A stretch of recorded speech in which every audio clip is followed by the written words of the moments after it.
Dimanche 10 septembre 2023, mesdames et messieurs, bonsoir et bienvenue dans ce journal. Commençons ce journal justement par la page religion. L'église Écart Saint-Jacques Désiré Laval à Soavoul, Fénorive ou Atsnanan a reçu sa bénédiction aujourd'hui. C'est une des plus belles grandes églises de Madagascar. L'église de Soavoul est la deuxième église du diocèse, construite en bois auparavant, elle est désormais en dur. Aujourd'hui, l'évêque de Fénorive-Atsnanan, Monseigneur Marcel Randiamamundi, avec le nonce apostolique Thomas Grisa, a inauguré l'église. Andradzuil et son épouse ont assisté à l'inauguration, ce couple qui a contribué grandement dans la réhabilitation de cette église. Reportage de Judikel Ranjaniri. Après que les fidèles catholiques de la paroisse se sont donné la main pour la construction de l'église, l'écart Saint-Jacques Désiré Laval est devenu un grand édifice actuellement ici à Fénorive-Atsnanan. L'ancienne église en bois n'est plus qu'un souvenir. Elle est parmi les églises catholiques les plus grandes jamais construites à Madagascar. Une construction grâce à l'entraide des fidèles et pour laquelle ils ont demandé l'appui d'Andradzuil, ce qui a conduit à ce beau résultat. La nouvelle église a été bénie ce jour pour la grande joie de la population de la partie nord de Fénorive-Atsnanan. Le président Andradzuil n'a honoré de sa présence cet événement car il a contribué à son accomplissement selon Monseigneur Marcel Randiamamundi.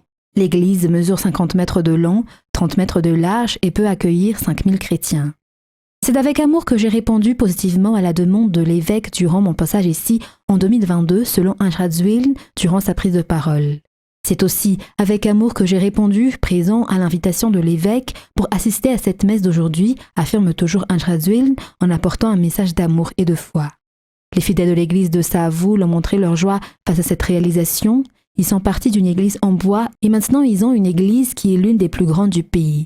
Durant la messe de bénédiction d'aujourd'hui, le président Andradzuil a réitéré son soutien aux fidèles de l'église Saint-Jacques Désiré Laval. Il a affirmé qu'il octroiera des bancs et offrira une cloche à l'église. Dans les actualités politiques de ce soir, la Haute Cour constitutionnelle a constaté hier soir la vacance du poste de président de la République après la démission du président de la République, Andradzuil. Ainsi, selon cette constatation, le président du Sénat devrait prendre la place du chef de l'État par intérim, mais ce dernier a renoncé. La Haute Cour constitutionnelle a alors pris la décision selon laquelle le Premier ministre Nsek Christian prendra provisoirement le poste du chef de l'État et le pays sera dirigé par un gouvernement collégial. Les membres du gouvernement prendront alors les décisions à la majorité, selon toujours la décision de la Haute Cour constitutionnelle. Le général Richard Ravalman a été nommé hier soir sénateur de Madagascar au titre du président de la République selon un communiqué émanant de la présidence de la République. Il a été nommé à la place vacante de la sénatrice Linde Boulatine Randiamanantenassou qui a été nommée ministre de la Justice, garde des Sceaux. Avant sa nomination, le général Ravalman Richard occupait le poste de conseiller spécial du président de la République. Avant ce poste, il était le secrétaire d'État en charge de la gendarmerie nationale. Après cette nomination, les membres du palais d'Anouskil sont actuellement à 18. Et la tenue des élections est la priorité actuellement selon le ministre de la Défense nationale. De plus, l'armée a mis en priorité le maintien de l'ordre et la sécurité dans le pays selon toujours les explications. L'armée appelle ainsi tout un chacun à se focaliser sur les échéances électorales et de cesser les allégations qui n'apportent que déstabilisation dans le pays. Elle appelle ainsi tout un chacun, notamment les politiciens, le peuple malagasy, à faire face aux élections dans le calme. Cette déclaration a été faite par le ministre de la Défense nationale pendant la cérémonie militaire de remise officielle des drapeaux aux généraux à Ivat en fin de semaine. Dans la page sociale de ce soir, un nouveau lycée a été construit dans la commune rurale de Mangaran, dans la circonscription scolaire d'Antirabé 2. Cette infrastructure a vu le jour grâce au financement de l'État à travers le Fonds de développement local ou FDL et des dons venant du maire. Ce lycée accueillera dès maintenant, dès demain, des élèves. Le député élu dans le district d'Antirabé 2 a offert des tables bancs et des éclairages solaires au lycée. Reportage de Jamson Rajanarman, notre correspondant à Antirabé. Le nouveau lycée Louvassou dans la commune rurale de Mangaran, dans la circonscription scolaire d'Antirabé 2, vient d'être achevé. C'est une infrastructure aux normes pour la génération future et surtout pour faciliter le quotidien des élèves et de leurs parents, mais aussi pour les épargner de faire des kilomètres pour leurs études. Ce lycée a vu le jour grâce au financement de l'État à travers le Fonds de développement local ou FDL d'une valeur de 30 millions d'ariars. Ce montant n'était pas suffisant car le coût des travaux du lycée atteint les 53 millions d'ariars. Le maire a ainsi apporté son aide en payant la différence, soit une valeur de 23 millions d'ariars avec des appuis matériels selon les explications. Ce lycée accueillera dès lundi des lycéens et les 3 enseignants sont déjà prêts à les recevoir. Le député de Madagascar, élu dans le district d'Intirabaie-2, a également apporté sa contribution en offrant des tables bancs et des éclairages solaires. Les travaux ont duré 2 mois. Ils mesurent 24 mètres de long et 9 mètres de large et comprend 3 salles de classe et une salle d'eau. Il est à noter que le taux de réussite au BEPC a atteint les 95% dans la ZAB de Mangaran. Dans la page sportive de ce soir, 10 matchs ont eu lieu aujourd'hui au stade Malakam dans le cadre du tournoi IFI dans le premier arrondissement de la capitale. Ce tournoi IFI sera étendu dans les autres arrondissements de la capitale. Tous les participants ont reçu des présents et pour le champion, un zébu. Reportage de Ratra Melanzatouv et Kevin Ravounersan. Cette rencontre entre les Black Panthers en maillot noir et les élites Manzakaray en maillot bleu sur les images, dans la catégorie des tops, a été le dernier des 10 matchs durant cette journée au stade Malakam aujourd'hui. Ces matchs entrent dans le cadre du tournoi IFI du premier arrondissement. Étant donné que c'est un tournoi dans la catégorie top, les matchs ont été serrés, mais l'équipe élite Manzakaray a remporté le trophée, à savoir un zébu, sur le score de 26-21. Des matchs dans la catégorie deuxième division et dans la catégorie élite ont également eu lieu. Le président national de l'association IFI et sénateur de Madagascar a assisté au match d'aujourd'hui. Il a affirmé que l'IFI soutient les sportifs, d'où l'initiative de ce tournoi. Des tournois similaires seront également organisés dans d'autres disciplines, soutient-il. Voici les résultats de ce tournoi IFI. Le RCZA a remporté le match contre JSAA sur le score de 20-19. Le 15 Cousins a remporté le match contre Chifa sur un score de 17-13. RCAC a remporté le match contre TMAA sur un score de 21-20. OMM a remporté le match contre Force Tana sur un score de 27-23. Black Panthers a remporté le match contre Manzakaray Elite sur un score de 26-21. Et dans les actualités internationales de ce soir, au Sénégal, le Premier ministre Amadou Ba est candidat à l'élection présidentielle de 2024. Il a été désigné hier par l'actuel président Macky Sall qui renonce à briguer un 3e mandat. Amadou Ba va cependant devoir affronter la concurrence dans son propre camp. France 24.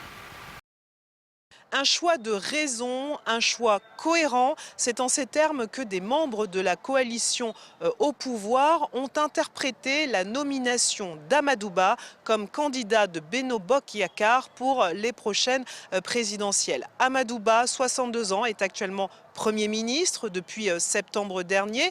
Il a été ministre de l'économie et des finances, puis ministre des Affaires étrangères entre 2013 et 2020. Désormais candidat désigné de la coalition au pouvoir, il aura pour objectif la victoire dès le premier tour. C'est en tout cas ce qu'a déclaré le président Macky Sall. Écoutez-le.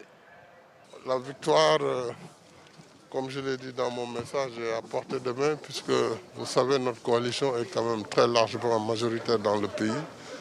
Le seul défi, c'est l'unité. Je crois que le message a été très clair.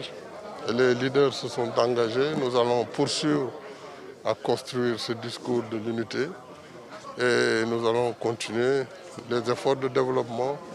Amadou Ba a désormais moins de 6 mois pour resserrer les rangs de la coalition Benno Bokk Yakaar autour de sa personnalité. Une tâche qui s'annonce ardue. Première défection ce soir, celle de Aly Ngouille Ndiaye, jusqu'ici ministre de l'Agriculture et candidat malheureux à la candidature. Il démissionne du gouvernement. Amadou Ba fera par ailleurs face à une opposition qui a gagné du terrain ces derniers temps, notamment lors des élections locales puis législatives l'an dernier. Et la communauté internationale a apporté hier son aide et son soutien au Maroc après que le pays a été frappé vendredi soir par un séisme meurtrier ayant fait au moins 2000 morts. France 24. Peu avant d'atterrir en Inde pour le sommet du G20, Emmanuel Macron s'est exprimé sur les réseaux sociaux. Nous sommes tous bouleversés après le terrible séisme au Maroc. La France se tient prête à aider aux premiers secours. Aide d'urgence, mais aussi soutien futur à la reconstruction, a promis Emmanuel Macron dans un courrier adressé au roi du Maroc. Une promesse réitérée par le ministre de l'économie et des finances Bruno Le Maire sur notre antenne en marge du G20. Oui, ça nous touche tout particulièrement et je veux exprimer à mon tour toute ma solidarité, toute ma compassion pour le peuple marocain. Et puis à la suite du président de la République, dire à nos amis marocains que nous sommes à leur disposition en termes de soutien et de moyens qui pourraient être apportés pour faire face à cette catastrophe et aux conséquences de cette catastrophe. En France, plusieurs régions et collectivités ont offert leur aide. 1 million d'euros a été promis par l'Occitanie, la Corse et la région Provence-Alpes-Côte d'Azur. Partenaire stratégique du Maroc, le voisin espagnol a aussi promis des moyens pour l'aider. Je profite de cette occasion pour exprimer aussi ma solidarité particulière aux presque millions de Marocains qui vivent en Espagne.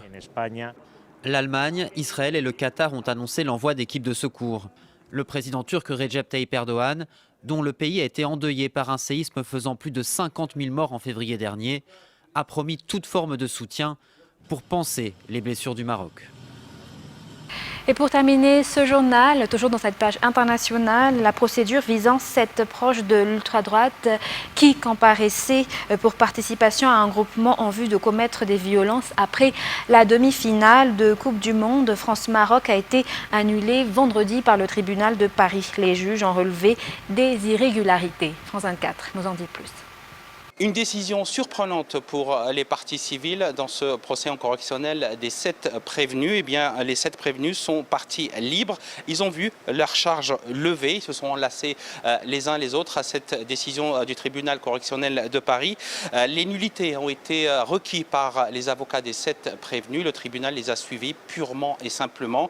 Les avocats avaient plaidé in limiti litis, c'est-à-dire qu'ils avaient voulu d'abord plaider sur la procédure avant même d'aller au fond. Eh bien, ça a été le pari gagnant de la défense. Ils ont expliqué comment et pourquoi les 7 prévenus avaient été arrêtés illégalement, d'abord en dehors de la zone de réquisition ce soir-là, ce soir de match, et puis la procédure n'a pas été respectée, notamment pour leur signifier leurs droits. Le tribunal a acté cette décision. Comme je vous le disais, ils repartent libres, mais Marc de Cacré, lui, reste poursuivi par la justice dans d'autres affaires. Sur ce, mesdames et messieurs, c'est la fin de ce journal. Nous vous remercions de votre attention et de votre fidélité. Très bon suite de programme et très bonne soirée sur Viva. Au revoir.